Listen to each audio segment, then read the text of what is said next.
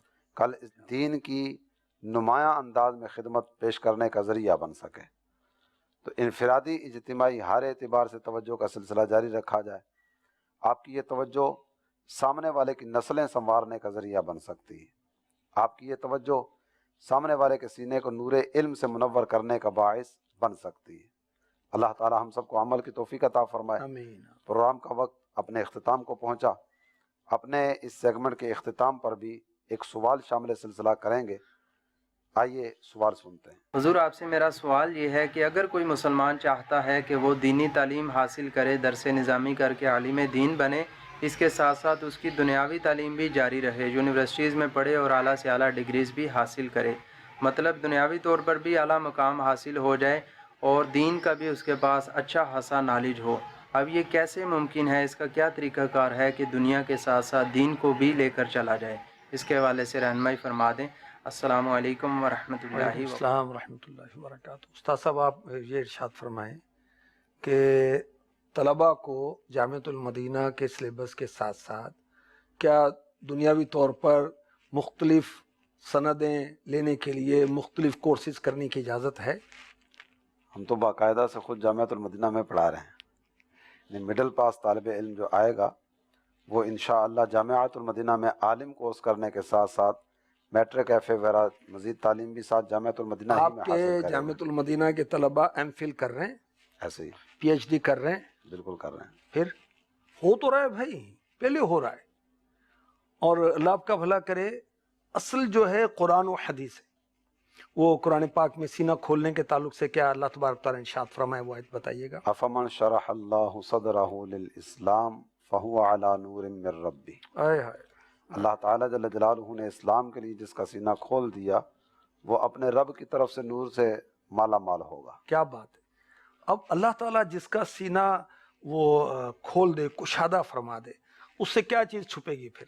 وہ اعلیٰ حضرت نہیں یاد آ رہے کہ وہ ریاضی کی تعلق سے کچھ علم میں کچھ مشغول ہوئے، تو آپ کے والد صاحب جو کہ وہ بھی بہت بڑے مفتی ہیں، تو فرمایا کہ بیٹا اس میں کیوں وقت ضائع کرتے ہو، تم دین کا علم حاصل کرو، قرآن حدیث فقہ جو خاص جو دین ہے، دین کے جو علم انہی کو کہتے ہیں، تو تمہیں بارگاہ رسالت سے دوسرے علوم خود ہی حاصل ہو جائیں گے، دین کی برکت سے سارا کچھ میسر دین کی برکت سے۔ اور اعلیٰ حضرت نے کتنے علوم حاصل کیے اور سکھائے، اور تحریریں کتابیں لکھی، کوئی 70 تک کا تو شاید علماء کہتے ہیں۔ اس میں ایک چیز یہ بھی ہے کہ آج کے کئی پڑھے لکھے اس طرح کے بھی ہوں گے جو اعلیٰ حضرت کی لکھی اس تحریر کو پڑھ بھی نہیں سکیں گے، جی سمجھنا تو بعد کی بات ہاں ہے۔ جی، ہاں جی۔ تو دیکھیں شریعت جن جن علوم کو منع نہیں کرتی، تو جامعۃ المدینہ کی مجلس بھی منع نہیں کرتی، دعوت اسلامی کے نگران بھی منع نہیں کرتے، حاصل کریں۔ وہ آپ کی ہمت ہے، آپ کی بہادری ہے کہ آپ اپنے اوقات کو کس طرح تقسیم کرتے ہیں، وہ آپ پر ہے۔ وقت کی قدر کرنے والوں کے پاس تو وقت ہی وقت ہوتا ہے، بے شک بے شک۔ اپنے اوقات کو فضولیات سے بچا لیا جائے تو بہت سارے کام کرنے کا موقع میسر آ جی جاتا ہے۔ جی، ہمارے پروگرام کا وقت اپنے اختتام کو پہنچا، آئندہ پروگرام میں انشاءاللہ نئے موضوعات کے ساتھ آپ کی خدمت میں حاضر ہوں گے۔ اللہ تعالی ہمیں ان مدنی پھولوں سے اپنے مشام دماغ کو معطر کرنے کی توفیق عطا فرمائے، آمین، بجاہ النبی الامین صلی اللہ تعالی علیہ وآلہ وسلم۔ کیا شان ہے ان کی یہ ہیں علماء، ہادی ہے رہنما یہ ہیں علماء۔